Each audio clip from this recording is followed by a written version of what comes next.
सियावर रामचंद्र की जय। हर हर महादेव। जय माता की।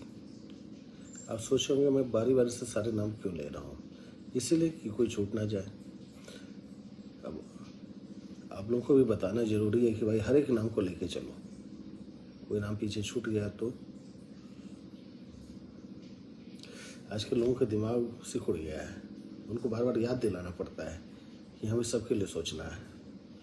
नहीं तो आदत के अनुसार हम लोग एक नेता की पूजा करते हैं, उसी तरह सब कुछ में हम लोग चाहते हैं कि एक रहे, एक नाम रहे, एक फॉर्मूला रहे, जिसको हम लोग मानते रहें, उसको लेके आगे बढ़ते रहें।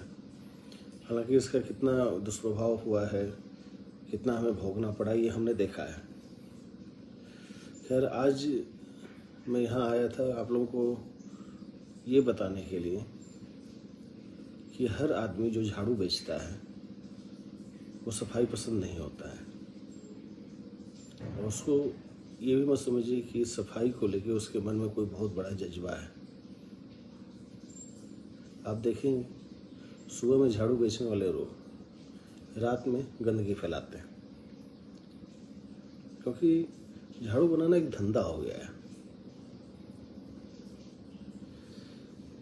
अब उसमें वो सेवा की बात नहीं रही, तो जितनी ज़्यादा गंदगी होगी झाड़ू उतना सेल होगा।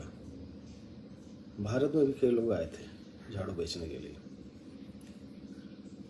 उन्होंने कई बातें बोली, लेकिन आज जिस बात पे हम लोग चर्चा करना चाह रहे हैं ये थी कि भारत में स्त्रियों की स्थिति बहुत बुरी है।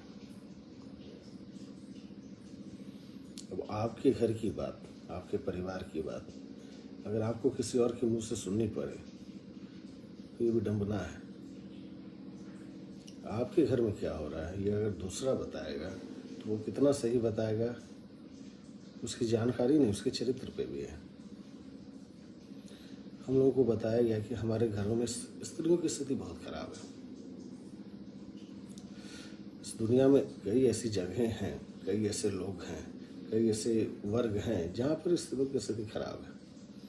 हम भी जानते हैं, हमने विश्व का इतिहास पढ़ा है। लेकिन भारत में क्या था ये जानने के लिए तो हमें भारत को देखना पड़ेगा ना। कहीं से बनी बनाई स्टोरीज आई, भारत में हमने उसको आयात कर लिया, उसमें पात्रों की जगह बदल दी, अपने आप को उसमें सेट कर दिया और उस कहानी को अपना लिया। एक कहानी जो बाहर चल रही थी वही भारत में भी चलने लगी। क्यों? क्योंकि हमने पात्रों को बदल दिया और अपने आप को उसमें सेट कर लिया, बिना सच्चाई जाने, बिना भारत के परिवार को देखे, बिना यहाँ के समाज को देखे हुए। इसलिए मैं कहता हूँ बच्चों को खास करके अपने घर में अपने माँ बाप से बात करें, किसी और से बात ना करें, अपने माँ बाप से बात करें। दादा दादी उपलब्ध हों, नाना नानी उपलब्ध हों, उनसे बात करें, उनसे जानने का प्रयास करें कि उनका परिवार कैसा था, उस समय क्या होता था।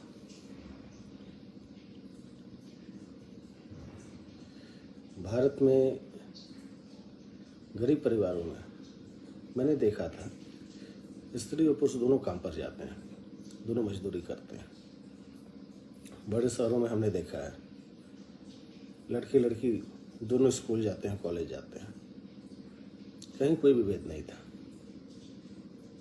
लेकिन फिर भी ऐसा गढ़ा गया, कहानी गढ़ी गई, हमें बताया गया और हमने मान लिया, क्योंकि जिसकी ज़्यादा पहुंच होती है, जिसका ज़्यादा प्रचार होता है, हम उसको सत्य मान लेते हैं। कहा गया कि हमने स्त्रियों को सही समुचित स्थान नहीं दिया। अब स्थान की बात कितनी सही है ये आप और हम अपने परिवार में बात करके जाने कि उन माताओं को, बहनों को क्या स्थान दिया जाता है। संयुक्त परिवारों में तो दो खेमे होते थे, पुरुषों का अलग खेमा होता था, महिलाओं का अलग खेमा होता था। उधर भी प्रधान होते थे, इधर भी प्रधान होते थे, और दोनों एक दूसरे के मामले में बीच में नहीं आते थे। उस समय भी था भारत में। हमने उस परिवार को देखा ही नहीं, हमने उसके बारे में जाना ही नहीं, क्योंकि हमने अपने माँ बाप से बात ही नहीं की। कुछ एक दो आइसोलेट इवेंट हम लोग को बताए गए कि ऐसा हुआ है। अब दुनिया बहुत बड़ी है, यहाँ कुछ भी हो सकता है, लेकिन सब कुछ दुनिया की परिपाटी हो, समाज की परिपाटी हो, ये भी जरूरी नहीं है। जो खराबियां हमें गिनाई गई वो सिर्फ और सिर्फ संबंधों के बाजारीकरण के कारण हुई थी। समय बदला, शहरीकरण हुआ, शहरीकरण में बहुत सारी समस्याएं आने लगी, आदमी का नैतिक पतन हुआ, चारित्रिक पतन हुआ। उसका नतीजा हुआ कि भ्रूण हत्या शुरू हुई, दहेज प्रथा आई, और ऐसी जितनी भी समस्याएं हैं सिर्फ और सिर्फ संबंधों के बाजारीकरण के कारण आई हैं।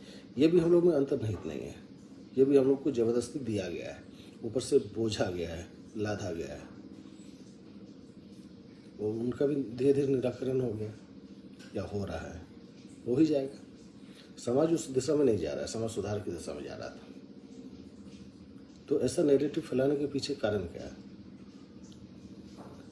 कारण ये है कि कुछ ऐसे सुधारवादी हैं या जो अपने आप को सुधारवादी समझते हैं, उनको यहाँ बाजार बनाना था, उनको अपने आप को यहाँ सेट करना था, अपने आप को मसीहा दिखाना था कि हमने सुधार किया।